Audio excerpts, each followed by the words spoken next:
Praise the Lord. Welcome to Damaris Faith. Praise the Lord. ఈరోజు మనము Bible గ్రంథంలో యేసయ్య చెప్పిన ఉపమానములలో విత్తువాని ఉపమానం గురించి తెలుసుకుందాము. ఒకరోజు యేసయ్య సరస్సు తీరమున బోధిస్తూ ఉన్నాడు. అదే సమయమందు అనేక మంది ప్రజలు ఆయన మాటలు ఆలకించటానికి అక్కడికి వచ్చారు. అప్పుడు యేసు ఏం చేశాడు? అందరికీ కనబడినట్లుగా ఆయన ఒక పడవలో ఎక్కి వారికి బోధించటం ప్రారంభించాడు. వారికి అర్థమగునట్లు యేసు ఉపమానములు మరియు కథల ద్వారా వారికి దేవుని విషయములను బోధించాడు. పొలంలో విత్తనములు విత్తువాన్ని గూర్చిన ఉపమానము వారికి అర్థమయ్యేలా ఒక కథలాగా బోధించాడు. వారు విత్తనములు విత్తువారిని అనేక సార్లు చూసి ఉన్నారు కనుక ఆ విషయం వారికి సులభంగా అర్థమైంది. విత్తనములు విత్తువాడు తన పొలంలో విత్తనములు చల్లుతుండగా కొన్ని విత్తనములు త్రోవ ప్రక్కన పడ్డాయి. పక్షులు వచ్చి వాటిని తినివేశాయి. మరికొన్ని విత్తనములు రాతి నేలన పడ్డాయి. అవి వెంటనే మొలిచాయి, కానీ సూర్యుడు ఉదయించినప్పుడు అవి మాడి వేరు లేనందున ఎండిపోయాయి. మరికొన్ని విత్తనములు ముండ్ల పొదలలో పడ్డాయి. ముండ్ల పొదలు ఎదిగి వాటిని అణచివేశాయి కనుక అవి ఫలించలేదు. అయితే మరికొన్ని విత్తనములు మంచి నేలను పడి విస్తారముగా ఫలించింది.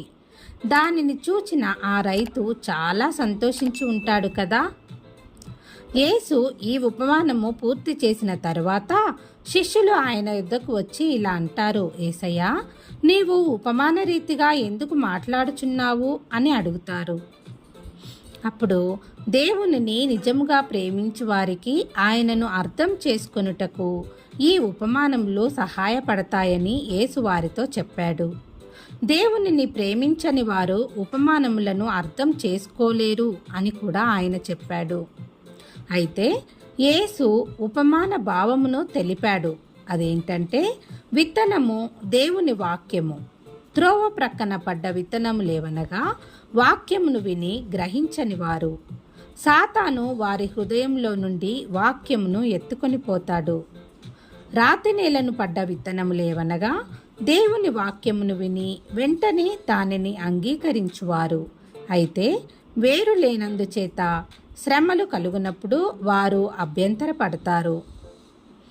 సంతోషంతో యేసును అంగీకరించి ఆయనను వెంబడించిన వీరే దేవునికి దూరమై ఆయనకు విధేయత చూపించరు. దేవుని వెంబడించుటలో వెల చెల్లించుటకు వారు ఇష్టపడరు. వారు దేవుని కంటే తమ స్నేహితులను సంతోషపరచుటకు ప్రయత్నిస్తూ ఉంటారు. ఎంత విచారకరం కదా. ముళ్ళ పొదలలో పడ్డ విత్తనములు ఏవనగా వారు దేవుని వాక్యమును అంగీకరిస్తారు, కానీ ధన వ్యామోహము చేత వారు దేవునికి దూరమైపోతారు. వారి జీవితాలలో దేవునికి చోటే ఉండదు. ఇక మంచి నేలను పడిన విత్తనములు ఏవనగా మంచి మనస్సుతో వాక్యమును విని గ్రహించువారు. వారి జీవితములు మార్పు చెందుతాయి. వారు దేవునిని గణపరిచి ఆయనను మాత్రమే సేవిస్తారు. అనేక మంది ప్రజలు ఆయనను వెంబడించి దేవునిని సంతోషపరచుటకు సిద్ధపడ్డారు. దేవుణ్ణి అర్థం చేసుకొని ఆయనకు విధేయత చూపుటకు యేసు చెప్పిన ఉపమానములు చాలా సహాయపడ్డాయి. విత్తువాడు మరియు విత్తనములు ఈ కథను మనము బైబిల్లో మత్తయి సువార్త 13వ అధ్యాయంలో చూడగలము. కీర్తనల గ్రంథము 119వ అధ్యాయము 130వ వచనంలో ఇలా వ్రాయబడి ఉంది: నీ వాక్యములు వెల్లడి అగుటతోడనే వెలుగు కలుగును. ఈ ఉపమానము చెప్పిన తరువాత యేసయ్య ఇలా అన్నాడు: చెవులు గలవాడు వినుగాక అని యేసు ప్రభువు ఈ ఉపమానమును ముగించెను. ఇక్కడ యేసుక్రీస్తు మన శారీరక చెవుల గురించి మాట్లాడటం లేదు. ఆయన మాటలు వింటున్న వారందరికీ చెవులు ఉన్నాయి, కానీ ఎవరికైతే ఆత్మీయ చెవులు తెరవబడునో వారు వినుగాక అని యేసు ప్రభువు అంటున్నారు. ఈ విత్తువాని గూర్చిన ఉపమాన భావం ఏంటంటే, ఎవడైనను రాజ్యమును గూర్చిన వాక్యము వినియు గ్రహింపక ఉండగా గ్రహింపకుండా ఉన్నట్లయితే దుష్టుడు వచ్చి వాని హృదయంలో విత్తబడిన వాక్యమును ఎత్తుకొని పోతాడు. ఇక త్రోవ ప్రక్కను విత్తబడిన వాడు వీడే. రాతి నేలను విత్తబడిన వాడు వాక్యము విని వెంటనే సంతోషంతో దాన్ని అంగీకరించువాడు. అయితే అతనిలో వేరు లేనందున అతడు కొంతకాలము నిలుచును, కానీ వాక్యము నిమిత్తము శ్రమ అయినను హింస అయినను కలుగగానే అభ్యంతరపడతాడు. ఇక ముండ్ల పొదలలో విత్తబడిన వాడు వాక్యము విన్నువాడే, కానీ ఐహిక విచారమును ధనమోహమును ఆ వాక్యమును అణచివేయును గనుక వాడు నిష్ఫలుడు అవుతాడు. మంచి నేలను విత్తబడిన వాడు వాక్యము విని గ్రహించువాడు. అట్టివారు సఫలులై ఒకడు 100 ఒకడు 60 ఒకడు 30 ఫలిస్తారు. ఈ ఉపమానము దేవుని వాక్యము వినువారి గురించి చెప్పబడుతుంది. ఈ కాలపు మాటల్లో చెప్పుకోవాలంటే అక్కడ వింటున్న వారందరూ చర్చికి వెళ్ళి దేవుని వాక్యం వింటున్నారు. అందులో కొంతమంది వాక్యం వింటున్నారు, కానీ దానిని వారి హృదయంలోనికి గ్రహించుకోలేకపోతున్నారు. వారి జీవితాలు కొంచెం కూడా మారవు. మరికొంతమంది వాక్యము విని దానిని అంగీకరిస్తారు, కానీ విశ్వాసము అనే పునాది బలంగా లేనందున వారి జీవితాలలో ఏదైనా కొంచెం శ్రమ కలిగినా దేవుని వాక్యమును విడిచిపెడతారు. మరికొంతమంది దేవుని వాక్యము వింటారు, కానీ దాని ప్రకారం జీవించరు.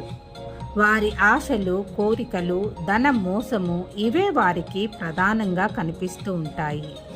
ఇక చివరి కేటగిరీలోకి వచ్చినట్లయితే దేవుని వాక్యము వింటూ గ్రహిస్తూ దానిని బట్టి జీవిస్తూ ఉంటారు. చెప్పిన మాటలు వింటూ వాటి ప్రకారం వారి జీవితములను మార్చుకుంటూ ఉంటారు. యేసుక్రీస్తు చెప్పిన బోధలను తప్పకుండా పాటిస్తారు.